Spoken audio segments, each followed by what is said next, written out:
the office of the township clerk, posted on the bulletin boards within the municipal complex, printed in the Home News Tribune on December 30, 2021, posted on the Monroe Township website, and sent to those individuals who have requested personal notice.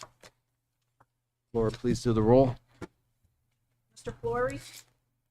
Mr. Rothman? Yes. Mr. Riggs? Yes. Ms. Polidoro? Ms. Brodsky? Yes. Mr. McGowan? Mr. Patel? Ms. Qureshi? Councilman Van Zura? Here. Mr. Markel? Chairman Gaffrey? Here. Okay, Laura circulated the minutes of the meeting from May 26, 2022. Please take a look at that. If there's any comments, any discussion? Do I have? I'll move for an acceptance. Okay, is there a second? Second. Roll call, please. Mr. Rothman? Yes. Mr. Riggs? Abstain. Ms. Brodsky? Yes. Councilman Van Zura? Yes. Chairman Gaffrey? Yes.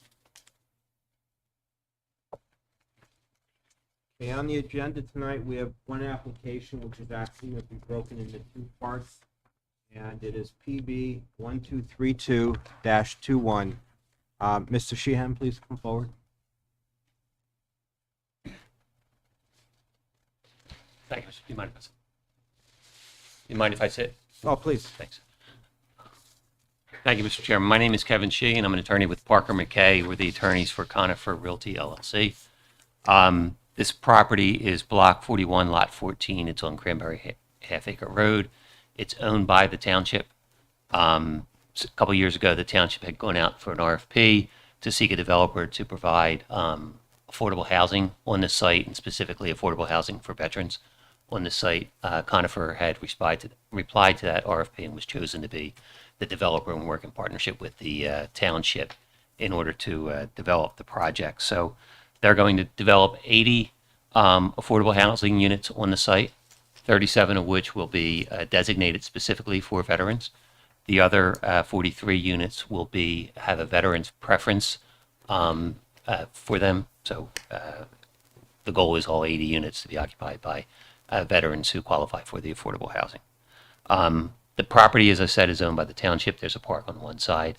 We're going to ask you tonight to subdivide about a 4.5 acre parcel, which will be the development parcel, and the balance will be the park that is on the other side of the site. However, since it is township owned, we're presenting this as a courtesy review pursuant to Section 31 of the Municipal Land Use Law, which requires the municipality to come before the planning board for any development that it is contracting for within a municipality. However, since Conifer is responsible for the design, prepared the architecture and engineering, and will be operating this site for the township, they've asked Conifer to do the presentation for you tonight. So that's why we're here tonight. Otherwise, so we will. What I plan to do is talk through. Did you wanted to do the subdivision first, or walk through the site plan? No, I think the site plan. Okay. So my plan was to have Kyle Spees is a vice president with Conifer. He'll tell you a little bit about Conifer, who they are, how they operate, what their experience is. Ben Nicholson is an architect with Clark Caton Hints. He'll show you the floor plans and the layout and the elevation, so you can get an idea of what this building's going to look like. Lou Zegner is a professional engineer with Mid-Atlantic Engineering. He'll walk through the site plan and the subdivision for you. And then Lance Landgraft is a professional planner who was on the Turnpike and told me earlier he should be here by 6:45, and he'll just touch on the COA aspects and compliance for it. So with that introduction, unless you have any questions, I can introduce Kyle and have him start talking about Conifer and go from there. Right, and we traditionally swear in all witnesses. So Okay. Do you swear to tell the truth, the whole truth, and nothing but the truth, so help you God? I do. Okay. Thanks. Sure. While you're at it, you put your full name on the record, so it's picked up on the tape. Sure. Kyle Spees, Conifer Realty. Conifer, can you give the board a summary of Conifer's your relationship with Conifer, and then Conifer's experience in this market and what the plans are for the site? Sure, absolutely. And I hope the board won't mind. I have my phone in front of me, not because I'm texting with my wife, but because I have a couple notes there. So I was going to read a little bit from my phone. I apologize. Thank you very much for having us in front of you. I appreciate it. Again, I'm Kyle Spees. I'm the Regional Vice President of Development for Conifer Realty. Conifer is a firm that's been around for about 45 years or so. I'll try to not bore you with too much spiel, but we're headquartered in Rochester, New York. We've historically operated in New York, New Jersey, Pennsylvania, and Maryland. We've developed and own about 15,000 units across our 45-year tenure. We are the 5th largest owner of affordable housing in the country. So we're on the larger side in that realm. We're pretty strictly multifamily developer, owner, manager, and through an affiliated general contractor builder. We will do a mix of uses where it makes sense, but by and large, we're apartment developers. As I mentioned, we have sort of a 360-degree model where we not only develop, but we continue to manage almost everything that we develop. We build almost everything that we develop through that affiliated general contractor, which is called Conifer LaChase Construction. And then we continue to own for the long term as well. The affordable housing world, as I'm sure most of you are familiar with, is one where ownership tends to be for longer periods of time, usually a minimum 15 years, more likely to be 30, even 40 years, if not longer. So we by no means are sort of flippers. We're not in and out of markets. We are there for the long term. And the product that we develop and manage is very important to us. We recognize the importance of not only its curb appeal, so to speak, but of its reputation in the community and of the on-site presence we have for maintaining and managing that asset. So all of those things that I mentioned are true in this particular instance. We'll not only develop this site, but we'll build it through our general contractor. We'll continue to manage it through our management company. We'll have an on-site presence for maintenance and management over the course of a long-term ownership period. And I want to make those things very clear from the get-go. Let's see. I guess I'll pause there and see if you have any other questions, Kevin, or I can talk a little bit more about the specific occupancy. Yeah, can you talk about a little more about the occupancy? Sure. So, and of course, if the board has any questions along the way, please don't hesitate to jump in. As Kevin mentioned, we're proposing 80 what we would call general occupancy units here, and what that means in my terminology is that it's not age restricted. So they could be families, folks with kids, or they could be folks without kids of any particular age, seniors or non. So it's general occupancy. We'll have a mix of 1, 2, and 3 bedroom apartments at the site here. And as Kevin mentioned at the outset, this is very much themed and imagined as a veterans community.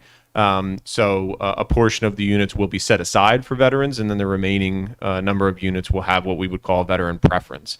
And I think one thing that's very important to mention about that is, although Conifer is very well versed in developing, owning, and managing veteran housing, we also have a very valued and important partner called People for People, with whom we've done a number of these developments, and they're involved here as a development partner and as a service provider that's specifically focused on that veteran community. And so we think that'll be very helpful. The 80 units that we have planned here are for a variety of income levels. The way in which our world works is that there are maximum income thresholds established as the area median income for Middlesex County or for this particular township.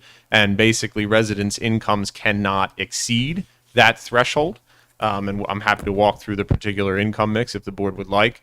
But basically, as long as you don't exceed that income threshold, we establish a rent, and so the residents need to pay that particular rent that we have established for the unit. And again, I'm happy to provide to you or talk through today what those particular rents are. They vary, obviously, from unit to unit based on bedroom size and income mixture.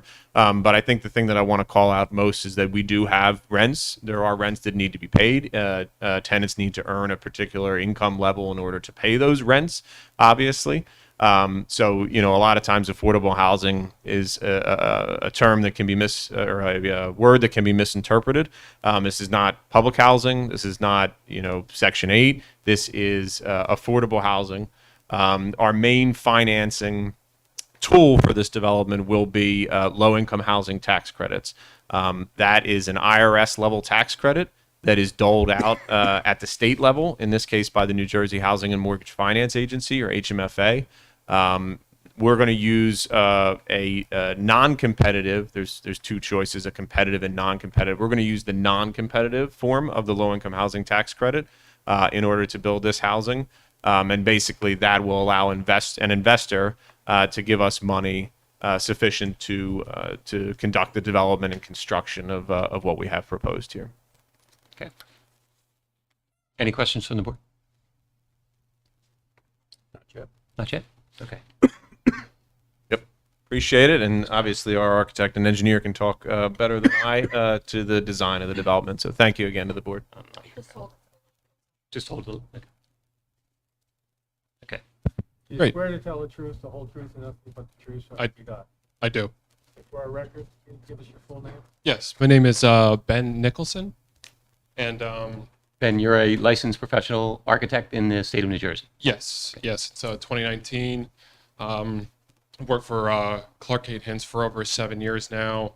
Worked on multiple conifer housing projects through my firm.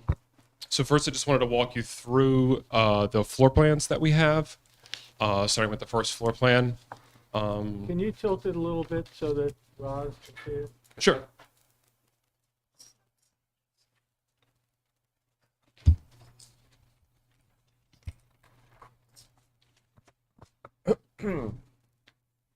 Great. So yeah, starting with the first floor plan, as Kyle mentioned, 80 units total in this building here. This L-shaped building, which Lou will get into with the site plan. But in terms of the main entry that is in this center of this vertex here, we have a main covered entry coming into a shared lobby space where there'll be offices and support spaces, as well as a community room off of the lobby that faces out the back. In the core of this building, in the center, we'll have our elevators to get to the 4 floors of the building. And then flanking off of that main core are mostly 1-bedroom units on the ground floor. And at the end of the building to the north and over to the west here, we'll have trash rooms and stair access for egress.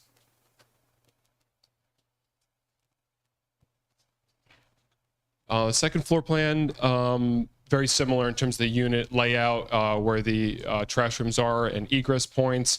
Additional units will be found, toward the center of the building as well. This continues up as a mix of units onto the 3rd floor as well.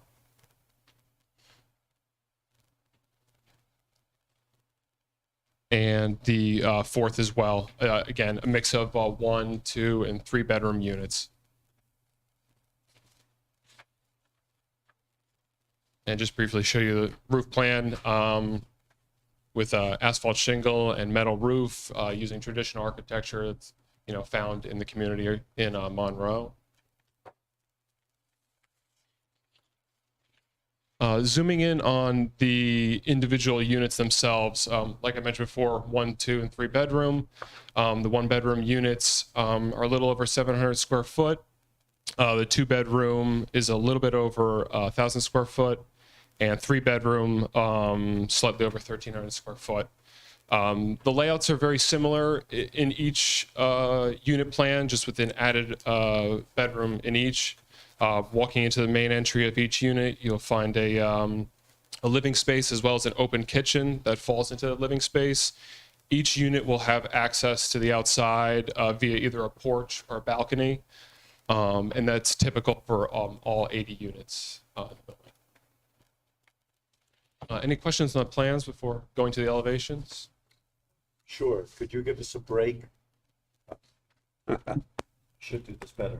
Can you give us a break between number of 1-bedroom, 2-bedroom, and 3-bedroom? Yes. There are 16 1-bedroom, 48 2-bedroom, and 16 3-bedroom in this plan. And if I can interject, I might just add that that breakdown is driven in part by market research and what we feel we can lease up, but also driven in terms of our financing. HMFA has some specific requirements around bedroom size, bedroom mixture. Okay. Reason I ask, obviously the 3-bedroom are more likely to have children. Is this working? Can you all hear me? Yes, sir. Good, okay.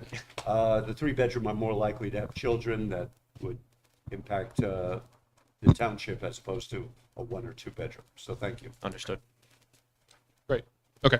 I'll move on to the exterior elevations of the building. This top elevation here is showing what I mentioned before at that main entry of the building. You'll see marching across the elevation, we have a mix of brick masonry, horizontal siding, as well as some vertical batten siding to break up the elevation.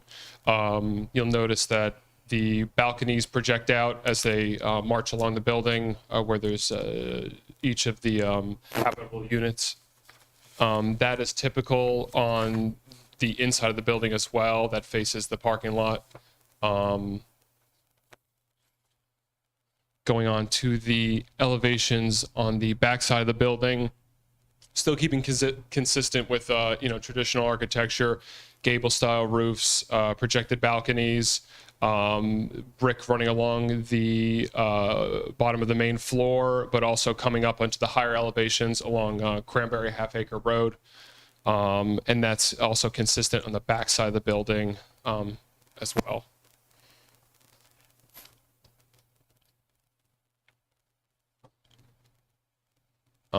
Just showing you briefly a site section I put together, cutting through the center of the building, out to the front along Cranberry Half Acre Road, showing the landscaping along the front and the berm that was requested by the township as well, which I know Lou will get into the details of that. Well, can we pause? I'm sorry, Ben. Sure. No problem. Maybe I just had too much coffee today. I apologize to the board, but I just want to highlight that berm for a second. We did meet with township staff at various points of time leading up to the design of this. The board may well be aware, and the height of the building in comparison to Cranberry Half Acre Road is something that we're very cognizant of. And so, to Ben's point, and I think it's best seen on this plan, we've introduced that berm, which will be landscaped on top, in the hopes of sort of reducing the vertical elements as they would appear to somebody passing by on Cranberry Half Acre Road, or at least muting them a little bit. What's the height of the berm? Um, We'll look it up and then we'll. yeah. I have a question. Sure. The, Roz, talk into the mic, please. the Roz, porches that extend out, do they extend out from the building or are they recessed over the apartment underneath? They project out. Yeah, out about a little over 6 foot, and they are covered all the way up to the top of the roof. Oh, thank you. Is the red light on? Yes. So, okay. And just wanted to leave off the last being the main elevations that I showed you before, just colorized here. Again, showing the different materials and landscaping along the front of the building. Here you can get a little bit more definition of those projected balconies for each of the units. And again, the mix of horizontal siding and vertical batten, as well as brick masonry.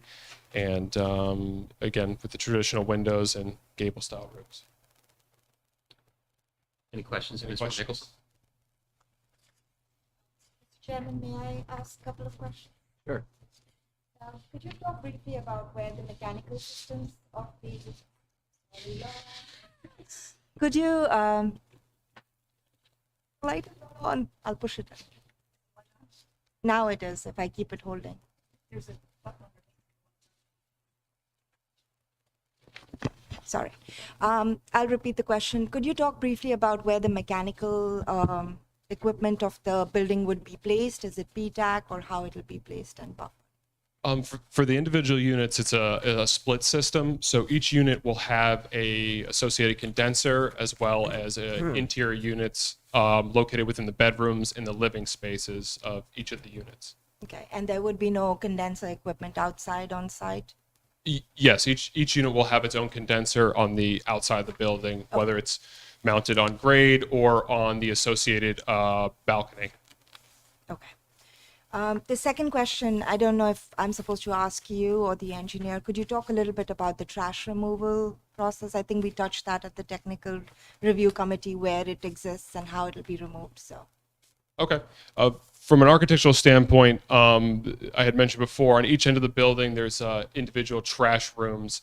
In there, there'll be a chute that goes down to the main floor. So trash will be held within the building at each of these locations. And my understanding, working with local disposal, will be moved outside when pickup arrives and brought back in directly after. thank you.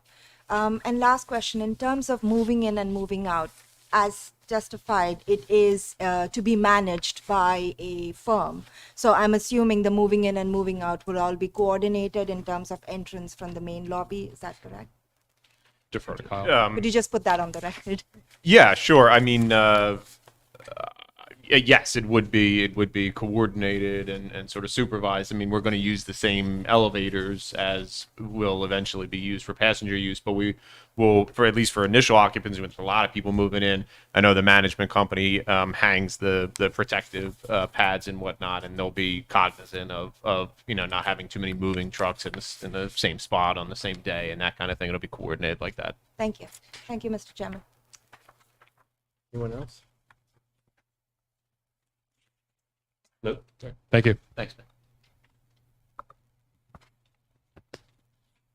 Do you swear to tell the truth, the whole truth, and nothing but the truth, so help you God? I do. Give us your full name, please. My name is Louis Zugner, Zuegner. Move that up. I'm going to use I have two boards. Do we want to keep sort of subdivision discussion separate and do that later, or want we just go through all of it, or? I think it would be better to do it later. Deal with the site plan first. Sure. And then after that's through, then we'll go on to the minor subdivision issue. Great. Do you want me to give any qualifications, or? Do you need him qualified as an expert professional engineer? Uh, Or super, you got a I'll give you some, Well- right, Go ahead. We should get Great. the credential. sure. I've been practicing in the field for over 25 years. Graduated from Virginia Tech with a degree in civil engineering. I have a professional engineer's license in New Jersey as well as several other states, and the founding principal of the engineering firm Mid-Atlantic Engineering, based in Hamilton, New Jersey. We operate in several states. I've testified before zoning and planning boards across the state of New Jersey, many here in this county, although not in this particular town. Yeah, I accept his credentials. Thank you very much. Great. Okay. I want to walk through the site plan. Sure. Just as a sort of quick introduction, I know there's been a little bit of talk already. Obviously, township-owned lands, and Conifer is the developer. And I'm sure everyone knows where we are. This is an sort of existing conditions aerial. It's a little dark. I apologize for that. And white is the boundary. The tracks are going up and down on this plan on the left-hand side. Cranberry Half-Acre Road across the bottom, and we're between the Turnpike and Applegarth. Sort of where this started, this township land is a park. There's not a sign there. I think it's called Half Acre Park, but I'm not positive on the naming of it. And you can see the infrastructure, none of that park infrastructure is touched. So what we're doing is we're carving out a piece that would be to the east of the property.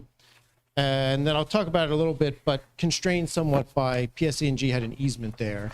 And they've been very restrictive on our ability to work within that easement. So not touching the park, but taking out a part of this for this particular site plan. And I'll switch to this other board, which now is in that corner, showing where we are proposing to do work. And you've seen the building. It's sort of a quick overview. You can see in this brownish color, this is the roof of the building. And the yellower colors, those are sort of concrete surfaces. So you can see walkways and sidewalks, parking lot, of course. This particular to what would be the very east, bigger patio area that comes out of a community room in the building. we weren't specifically bound to zoning based on how this application came together, but I will talk a little bit about some of that. Just here's some facts. I think what's important to see is we have, one path in and out to Cranberry Half Acre Road. There's a little bit of curvature to that. There's a loop internally.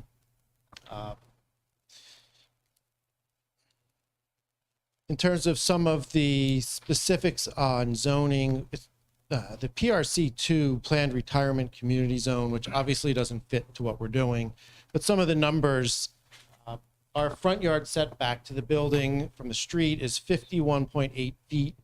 In original layout, we actually were closer to that, and your professionals asked us to make changes to get it further from the street. Well, that zoning talks about an 80-foot buffer, not exactly a setback. And then in terms of side, we were closest to this commercial use, but the eastern sideline, we are 30.8 feet from there. And again, the zone talks about a 40-foot buffer. I know discussing the building height is 48.8 feet. Again, it's a different type of use, but the zone calls for 35 feet. And then probably what's most pertinent in terms of the zone, there's a description on density. Now, when we take and we'll go to the subdivision, our smaller piece here, that density is at 17.6 dwelling units per acre, but it's artificially high. So if you look at the overall park, the 25 acres that we're working within, the density is actually 3.19 acres, which is below what that zone speaks to. So sort of artificially high because we crammed the site into, a portion of the park and try not to use the lands of the park. I sort of like to go through, call them statutory items, specific parts to a site plan, and among those is grading.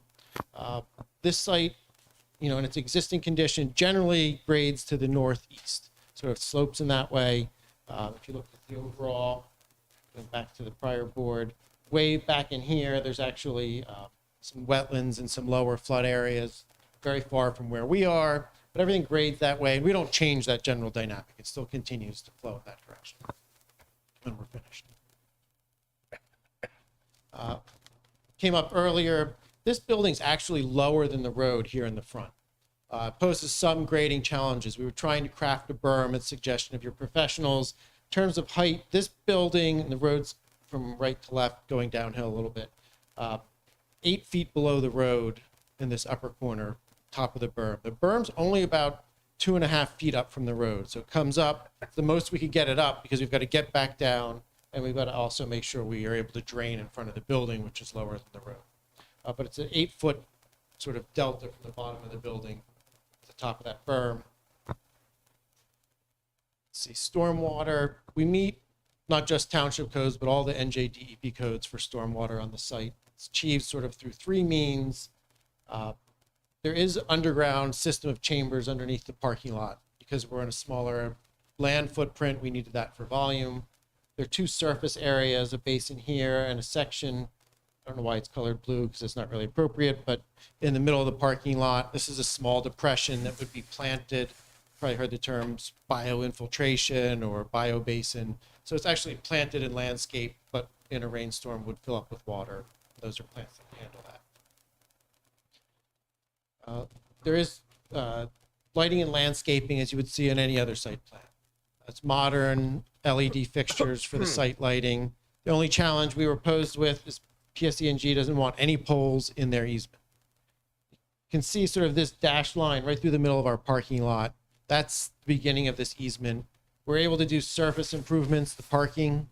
They don't want light poles, but we were able to craft islands and light poles that sufficiently light all the furthest extreme, and then of course where we are. Those are 15-foot poles, which is pretty standard to a residential community.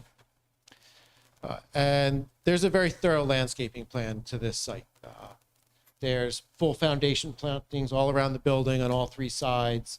There's a very well-planted, of course, across the top of the berm, but that whole streetscape is not just street trees. It's planted to soften up the aspect of the building. And then you can see trees in the parking lot and landscaping there as well. The building's served by all public utilities, which is fantastic. They're all available to us. There are a couple of equipment elements outside. There's a transformer. That's all landscaped in, so you wouldn't see it. There's a little discussion on trash. There's multiple trash rooms in the building. So all the recycling, all the trash is held in the building. This is a system we've used in other areas. So it's maintained in the building. This building obviously has employees, people who work here. Morning of trash, it's brought out.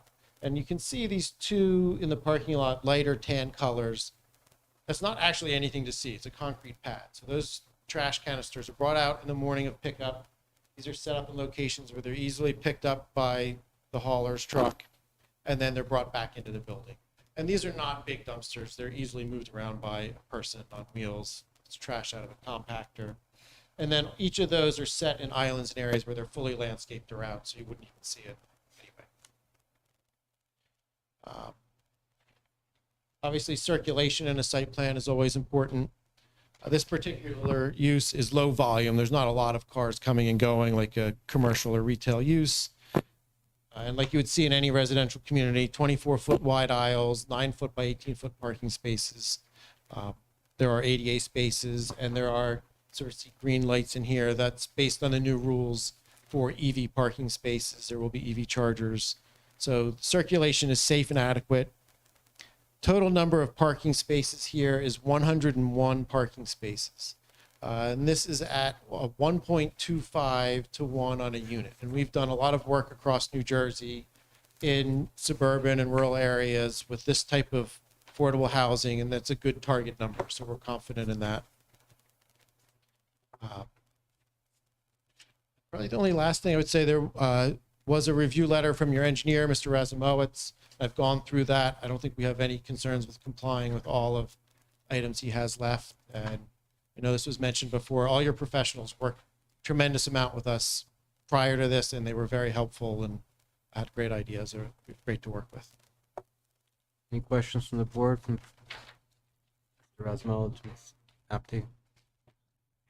Yes, just, there are two zoning. John, the mic. We have a berm ordinance in Monroe, and it mentions a specific height for the berm to exist at. So I think it has to be addressed, you know, in your application. The other thing is, or lost it. All right. But that's a variance. The others is 4-story. You know, we have a 3-story max in Monroe Township.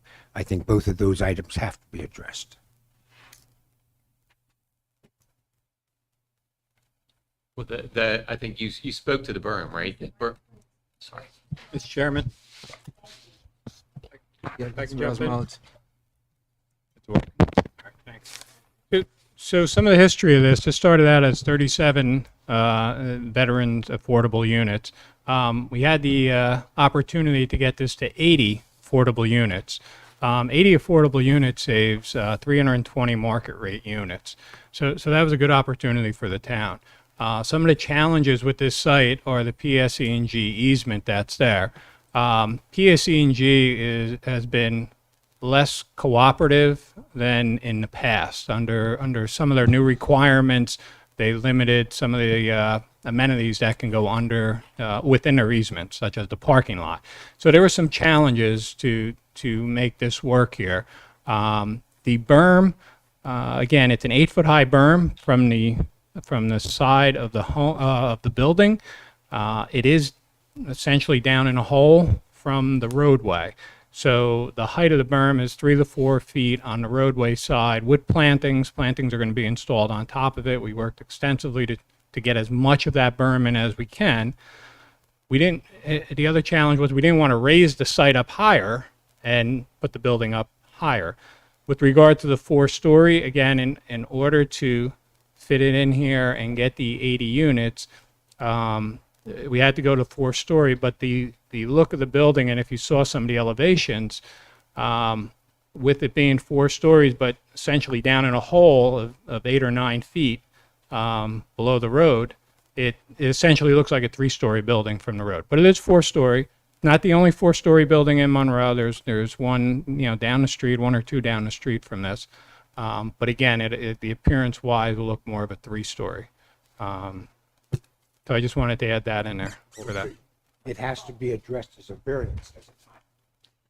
The answer legally is no, because this is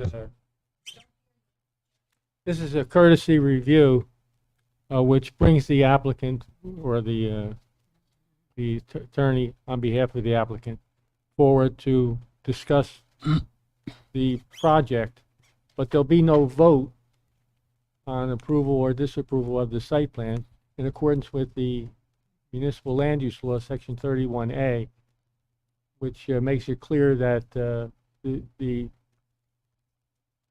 persons here tonight are here to inform only. We will not take a vote on the site plan, but we will take a vote on the minor subdivision. Is there any danger of setting a precedent on the four-story building? I would say no, because you just heard from our engineer, we were able to make 80 affordable units through the plans that you're seeing tonight.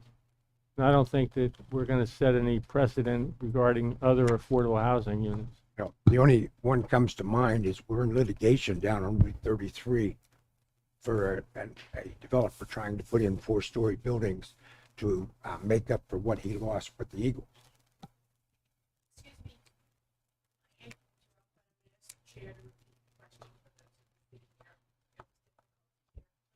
Can you repeat that? The All right. chair?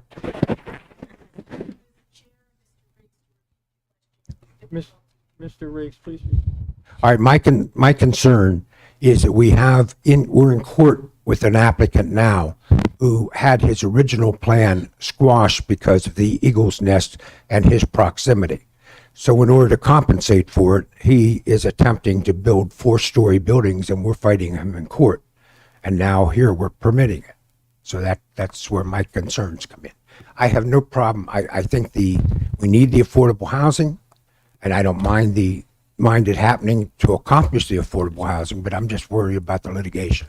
So typically in municipal land use laws, in order to get the variance for height, for a D variance, you have to show special reasons for it, and also that you won't have a substantial impact to the public good or substantial impact to the zone plan or zoning ordinance. So courts generally look at that as site specific. Not the site here is different from the site over there, and the impacts that a variance or a height variance might have in one side of town is not necessarily identical to the impact that it's going to have in another side of town. A lot of times, for the reasons that your engineer had said, there's site constraints or site issues where the building doesn't look quite as high. It's in a lower position, and it's addressing a public need for affordable housing and for veterans housing here. So the developer of another site wouldn't necessarily be able to pick up those facts and transfer it and say we're entitled to that same variance. Mr. Chair? Yep. I'm sorry, but I'm going to also jump back in here without getting into the litigation on 33. It's a separate site. It's different than what's going on 33. We again worked extensively on this. This was an RFP that was put out by the township to have this project done. It was vetted through a number of submittals that came through. Conifer was one of, I don't remember the number, 5, I think it might have been, applicants who submitted an RFP. There's been extensive review of it, but the initial RFP was put out by the township. It's part of our fair share housing plan for the 37 units, and we got it up to 80 again to make it better for the township. The other thing is the height of the building. It is the 4-story. We tried to make the overall height even a little bit lower. I think the architect did some good work with the roof lines to get it down. I think we're about 48 feet overall. Again, we do have some buildings in town that are 4-story, 50 plus feet, just down the street.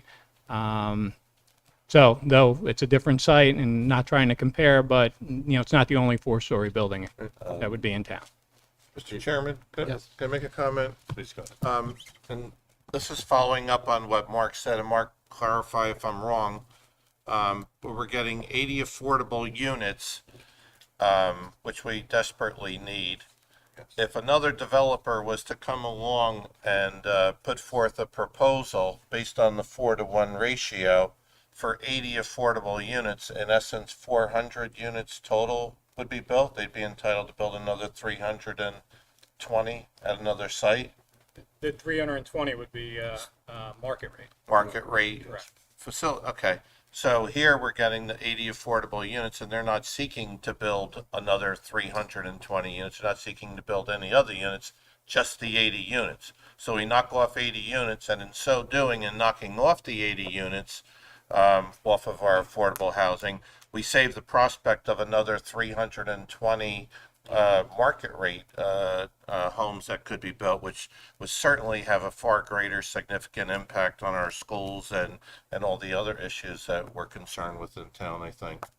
Mr. Chairman, just a comment. I agree with you. I think this is the better way to go, but I think the record just has to reflect why we're doing it and protect us. Yes, I'm going to totally agree with our speaker. John makes a very good point. We need to make sure we don't put ourselves in. Is this working? There you go. Obviously not. The microphone? We need to make sure that we set this up, that it is not something that easily can be challenged. So if we tie the fact that, yes, there's a variance in going to 4 stories, however, this was because we were putting in additional affordable housing for the township's requirement, and this is a one-time or an exception to the rule, would give us the protection as opposed to somebody else saying, you've got a 4-story there, we're coming in with another 4-story. So we do need to protect ourselves when we vote on the final resolution on this, that be put in there. That's all I'm saying. Huh? We're not voting today, No, but No. at any time. this is a courtesy review under municipal land use law. So Okay. there's no vote. This is more being Will there informative. be a future vote or a future application in this? No, only on the minor subdivision, Thank you. and that'll be later tonight, hopefully. Gotcha. So essentially, and Jerry will correct me if I'm wrong, I mean, again, it's a courtesy review. There's no variances. It's like the school board coming before us with a new school. They would show us, plans, and there may be technically variances under the ordinance, but there's nothing, you're not voting on variances. That's not part of the case. But they're here for a courtesy review. There is a minor subdivision that's part of this, because under the requirements with the state, they do have to have a separate piece of land that's separate from the remaining parcel, which has a park on it and amenities for the park. And that we do have to vote on because that gets filed at the county. Thank you. Right. And just to be clear and not beat a dead horse, but this is the land's going to continue to be owned by the municipality. So when you're developing land for a municipality, it's, as somebody had said, similar to a school board coming before. It's a courtesy review, and the reason we're here and your engineer is not sitting here is because since Conifer's going to build it and they were required to design. If we figured we have all the facts, it's easier to come and bring those. So essentially, we're acting as the agent for the municipality and presenting that to you tonight. Thank you. Thanks. Some of you maybe remember about 3 years ago, Firehouse District 3 came before the board, and it was a same type of review, courtesy review, and there was no vote. Exactly. And to Mr. Riggs's point with regard to the berm, I mean, if you see something of where we could certainly make the berm better, we always put in there if we can supplement the berm after it's constructed, we would add more plantings. But if there's something, that you feel we can add to make it better, that's why we're here to talk about, right here. Right. So we have one more witness, and then we can address any more questions, and then. Mr. Chairman, I have one follow-up question from the engineer. Have you received the CME letter July 20th to 2022? Yes, I believe we did. And would you be willing to comply with all the items that are on? Yes, I on- apologize for not mentioning that one also. That's okay. It usually happens. Just want to put it on record. So, Thanks. Great. thank you. Mr. Chair, as with the engineering letter, I did have some comments on there, just a couple cleanup comments, and you know, I would assume they agree to meet those comments. Yes, Yes. they all were appropriate, you. yes. Next witness. You swear to tell the truth, the whole truth, and nothing but the truth, so help you God. Yes, sir, I do. Give us He- the benefit of your full name. Sure. Lance Landgraf. I'm a licensed New Jersey planner, licensed since 1991. Been practicing 35 plus years. First time in Monroe Township. When I first got called on this project, I thought I was going to be in Gloucester Township, down where I live. We cleared that up rather quickly. So I'm the city planner for the city of Brigantine. Have been there for 25 plus years. I currently sit as the director of planning for the CRDA in Atlantic City. Been in that job for 8 years now. Thank you. Approve the credentials. Thank you. Appreciate that. Lance, can you just summarize this from a planning perspective? Sure. I'll skip the stuff from the subdivision. We'll come back to that. So essentially, and your engineer and your planner did a good job in their reviews of guiding this project. But this is completely in compliance with what your master plan lays out. You look at providing affordable housing. Can you hear me over there? It's working good. So your 2020 master plan actually has this 80 unit need built into it. This project was put out as an RFP to meet that need under your COA requirements. Looking at the requirements, your obligation up till 2025 is 1,133 units. This will take 80 of those off of that number, and probably some other projects will do that as well.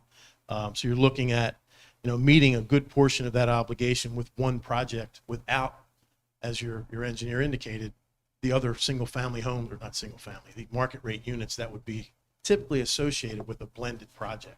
This is just looking at providing the affordable housing all on one site. While we don't need variances with this project certainly is a benefit and not a negative impact to your zone plan and zoning ordinance. The site design, as you look at it, meets the bulk of your site plan requirements. Certainly there's some minor discrepancies with the height, as Mr. Riggs talked about, and some of the other setback issues. But again, you're looking at this just like, and I was going to say the same thing, like a school coming before you. You're looking at that courtesy review on the project. So from a planning standpoint, the site certainly meets the needs of the size of the building. And if you look at the project as a whole, the whole property is 24 acres. The density, looking at that, certainly brings it down into a more reasonable number. While we have to put that subdivision line in to make sure that this is a sole project by itself, or that development's by itself, it artificially, as the engineer indicated, artificially kicks that density number up. But the rest of the site's going to remain vacant. So it's going to look like, from your eyes, you're driving by, it's not going to be packed into one site. So from a planning perspective, it certainly meets that design criteria. And really, from the planning standpoint, considering all the COA required housing is tied to affordable housing plan that's specifically referenced in your master plan, I think this site certainly is well suited for the development, and the project is as well. Thank you. Mr. Chairman, that's all of our testimony with regard to the development of the site, and we can address the subdivision later. Sure. Mr. Rasmullets, any comment, questions? Just on the subdivision itself, if you're going to be filing by map or file by deed at this point. File by deed. Yeah, we'll file by deed. By deed. Yeah. Thank you. Ms. Apte? Mr. Chairman, just a quick question to put it on record. Since this is 100% affordable housing, you would be complying with all uniform affordable housing controls? Yes. In terms of the bedroom distribution, as well as the low and moderate and very low requirements? Yes, that's correct. Thank you. Any questions from the board? Just one. In the beginning, you mentioned 37 were for veterans, and then you called the other part veteran preference. Right. What is veteran preference? Do you want to speak to that?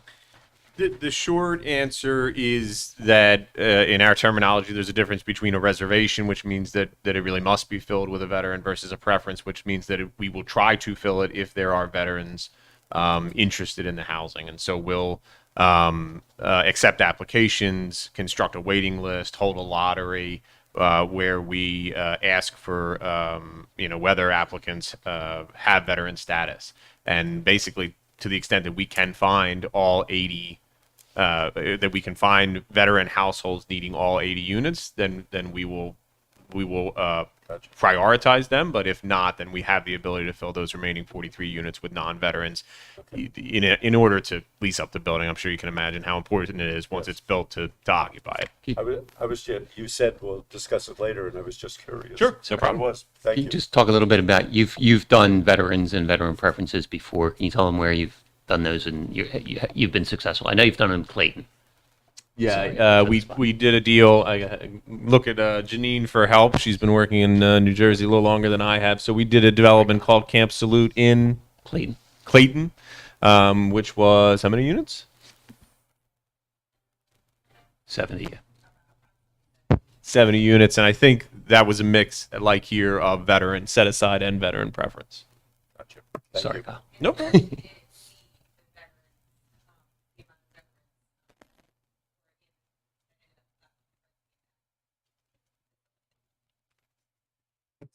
Any other questions from the board? I'm going to open up to questions from the public, comments from the public. Yep. Come up, get the microphone. This is in regard to the preliminary major site plan issue right now. So Michelle, you understand that we're not dealing with, About what went on just now. right. No problem there. Okay, we're just going to swear you in. You swear to tell the truth, the whole truth, and nothing but the truth, so help you God. Yes, I do. Okay, so one of the questions was just answered. So out of the 37 mandatory, essentially, veteran units, there'll be 43 left as preferred. And although the lady in the back was not sworn in, she did say that the other project was 100% filled with veterans. Can you guys attest to that? I think what she said is that we met the reserved number of veterans units and then also filled some number of the veteran preference units on top of that with veterans as well. Chair, could you please have them explain that in like terms that maybe the public can understand? What does that mean? I got the impression that they exceeded it. She just said they exceeded, which I thought meant that the project was filled with veterans. No, I think we should swear in Barty But because she's now getting quoted. So you swear to tell the truth, the whole truth, and nothing but the truth, so help you God. Tell us your full name. Janine Owens. yeah, there's back here. So to kind of give a better explanation, the Camp Salute project, which we worked with People for People Foundation as well, 25% was specifically set aside for veterans. When I said we exceeded that, it meant we exceeded that 25%. So I think approximately 40% of the units went to veterans. Okay. I would hope that we can satisfy the veterans' needs in our community because I know we have them and we owe that to our veterans to try to get 100%. I would normally... Just to add to... just to help with that, we do work with People for People Foundation. They are very well known in Gloucester County and throughout the state of New Jersey for doing services and veteran work. They've already started an interest list. Everywhere they go, they advertise this project as a veterans project, and they try to get a list of veterans and their families to so that once we're ready to lease up, we have a starting point. Mr. Chair, I would like to know if that is the only area of advertisement and that is the only third party looking for a veterans list. And why that I think that's important is because the more you advertise with different areas, the more veterans may respond. So that's the nature of my question. Do you have an answer? I'll answer that in conjunction, I think, with Kyle. But our property management and leasing team at Conifer, historically, we work with the community. We typically start well before the project is ready to lease up to make sure that the advertising is out there. So whether that is by email, whether that is by telephone, whether that is reaching out to the municipality to say, hey, this is what's going on. Here are the flyers, banners, etc. That's typically how we were able to lease. So does that mean the answer is no? This is the only organization that is soliciting? Also in local newspapers as well. Kyle, I don't know if you want to add to that. If I may add to that, the Uniform Affordable Housing Controls does require certain affirmative marketing requirements in which they have, certain format in local library, county libraries, and certain other public places, advertisement. There's a specific requirement list that every 100% affordable housing developer And has. I've had that experience previously as a real estate agent, and I've tried to actually even sell affordable housing. And I thought that it was stymied because there was only one place to go for those units. You can only go through. So I don't know. I mean, if that's the law, unfortunately, that precludes, the issue. But I do think that is not in the best interest of getting these veteran houses.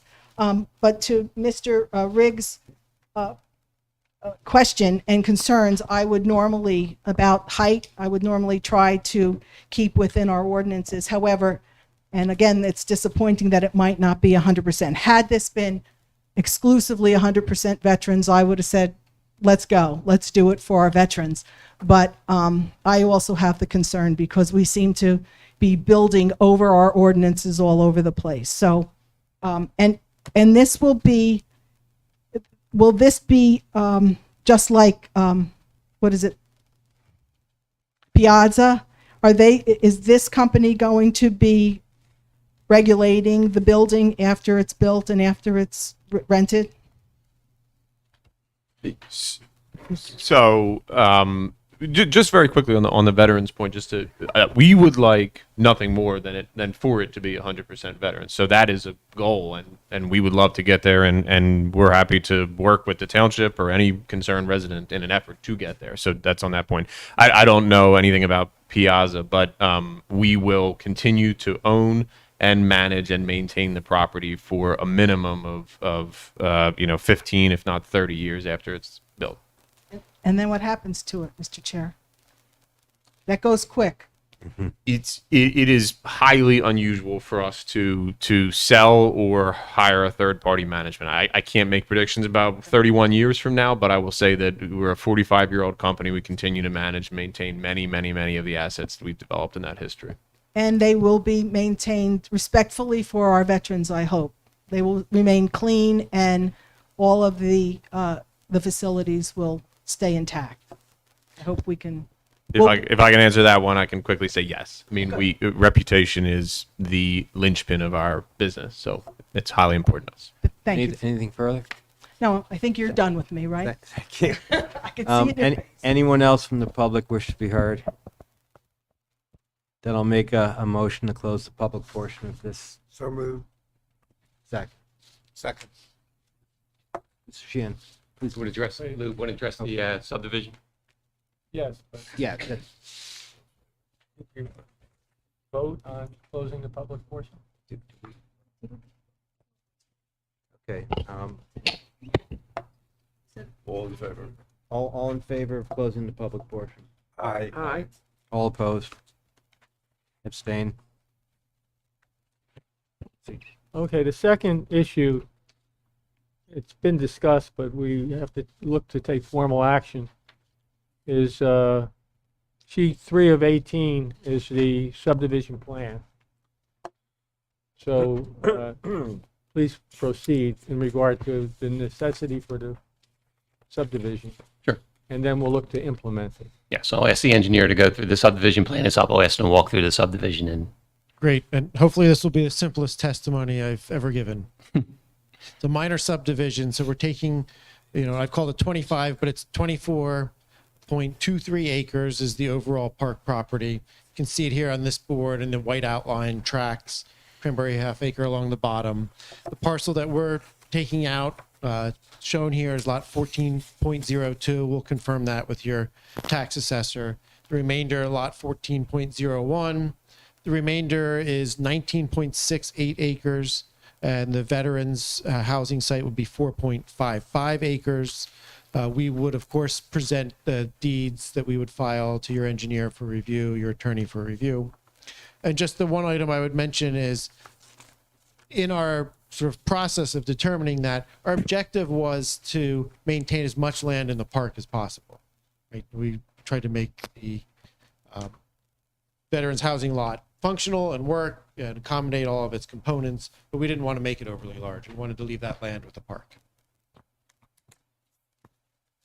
Anything else? No, nothing else. Mr. Rasmussen? Mr. Chairman, and again, my letter, they've agreed to the couple comments in my letter. They're going to file by deed, so they'll submit that for review, and, I have nothing else to add. Thank you. Ms. Apte? Any questions from the board? Any questions from the public? Okay, we'll make a motion, close the public portion. So, Second. Okay, voice vote. All in favor? Aye. aye. All opposed? Abstain? Okay, at this point, you should address the minor subdivision, so that we can go forward. You're incorporating, I guess by reference, the testimony that's come forward regarding the minor subdivision. Yes, we're requesting the minor subdivision that was identified with the information presented, the documents that were presented, and the testimony from Mr. Zegna.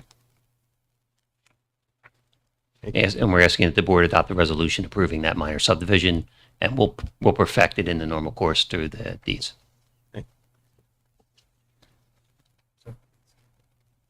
Okay, I'll address the board. What's your pleasure at this point? I'll move it. Second. Okay, we'll put it to vote then. Mr. Rothman, Yes. Mr. Riggs, Yes. Ms. Brodsky, Yes. Councilman Van Zora, Yes. Chairman Gaffrey. Yes. Thank you. Now, there remains the issue of memorialization. Normally, we would vote this evening and come back next month to memorialize. In view of the fact that this is really the township project, I prepared a resolution for Conifer Realty LLC as agent for Monroe Township minor subdivision approval. I believe everybody got this in their packet. Yes. And very simply, I would ask that you memorialize this approval by adopting this minor subdivision approval resolution this evening. I'd make a motion to approve the resolution as prepared by council. Second. Roll call. Mr. Rothman, Yes. Mr. Riggs, Yes, with the comment that I very much support the improvement of affordable housing, and I like seeing it directed toward the veterans. Ms. Brodsky, Yes. Councilman Van Zora, Yes, I also concur with what Mr. Riggs said. This helps the township with our affordable housing and working for the vets, and hopefully we could get 100% of the vets, so that would be great. So I wholeheartedly approve. Thank you. Chairman Gaffrey. Yes. Okay, so approved. Okay, next on the agenda is the public Thank you very much. Thank you very much. Thank you all very much. Thank you. Thank Give you. them a minute to wrap it up. Sure.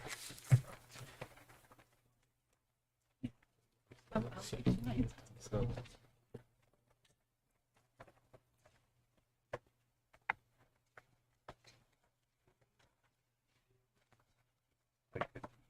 See another applicant. They got 4 stories. I want 4 stories. Well, I like it. It's 8 to 9 feet. okay, Only in the calendar, but the difference is we own this. Yes. okay, we're going to move to the public portion. Anybody from the public wish to be heard? Yes, you're right. But I could see that make the order.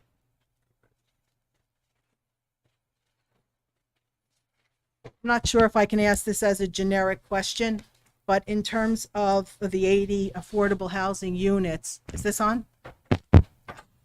In terms of the 80 affordable unit housing, if it doesn't rise, if it isn't within the, Is this pertaining to the application just? no, it's sort of a general question about our obligation. Okay, so if we have 100% of an affordable housing unit that will be filled within a certain criteria, if that criteria is not met, does that detract from a market rate obligation. Do you understand the question? Mr. Chairman. Yes, Kyle, Mich- you want to answer? Michelle, I think you're saying if the obligation is that it's 100% affordable. Right. So it has to be affordable. There's So we there's got- not going to be a case that the building's 100% affordable and they're putting in market rates. If it's 100% affordable, that's what it's got to be. Well, you see Or now is I your have question to ask- regarding veterans? my question. Okay. Because they're two different things. Right. The If it- veterans and 100% affordable are two different Okay, things. so I can't ask the question now because you're saying I can't. It has really nothing to do with the application. The application has been approved. It's just it's an informational question. I don't know if we. So you're asking in general, in Well, general. okay. So if we're supposed to have 80 veteran families in the unit, and we can't accommodate that, and then we have to move to the other units that are, what did he call it? Veteran preference. Veteran preference. If we cannot fill it with 80 veterans, and we only fill it, let's say, with 75, does that change our obligation on another? No. No. Okay, No. so we still have that ratio. Let me take a shot at it. Okay, The good. 37 veteran affordable units is the obligation. Okay, They have to be veterans. They will be veterans. Right. If they can't get 37 and they get 36, the one unit stays vacant until they get right, a veteran in that unit. The other 43 have to be affordable units. okay, With a veteran preference is they're going to try like heck to get veterans in there, and they work with companies that are geared towards that. But And if the- they can't get a veteran, it would be an affordable unit, but a non-veteran would be renting it. But Okay. it's still affordable. They have to meet the affordable obligation, and Piazza is still in the mix because they oversee our affordable housing. right. And the reason why I asked it in that way is because the testimony seemed to imply that because it was going to be 100%, whatever that criteria is, that it eliminates the 320 market rates.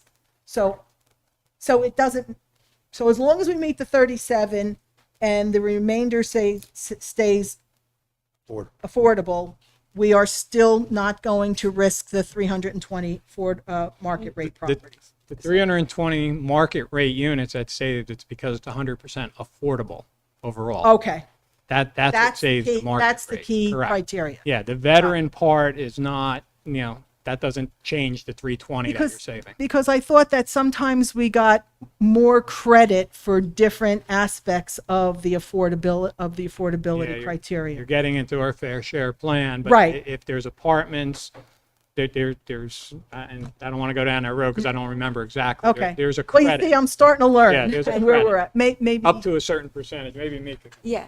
So going back to the point, I think what the justification was given that this is 100% affordable housing, so it'll only have 80 units, family units. If it was an inclusionary development, which are the typical where the market rate units and affordable Right. units come together, then if to get 80 affordable units, you would need to provide 320 market. But the advantage of having 100% affordable housing is you cut out the 320 and now you're only providing the 80 family affordable units. And on therein site. lies for this building. Yeah. I got it. Thank you so very much for the You're welcome. clarification. I think it's important. I appreciate your time. Thank you. Thank you. Thanks, Michelle. Anyone else from the public wish to be heard?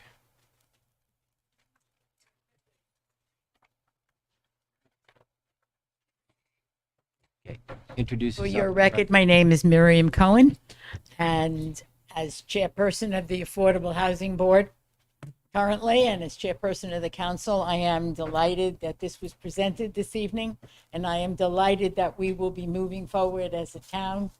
This township has a strong commitment to all its citizens, and very especially to our veterans, as we all should have. Thank you. And I concur with my colleague, Mr. Van Zura, that let's hope we get all of those units filled with veterans. Have a good evening, everyone. Thank you. Thank you. Anyone else from the public? Anyone want to move to close the Motion to public close to portion? the public, Second. please. Okay, all in favor? Aye. All opposed? Abstain. Okay, next on the agenda are our discussion items. Any discussion items tonight? Nothing to discuss.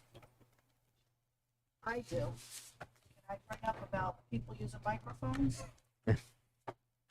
Feel free. You're not in front of the microphone.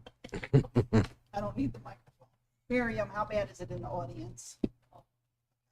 We need to be, because we're recording. You should know, I would not. You need the microphone.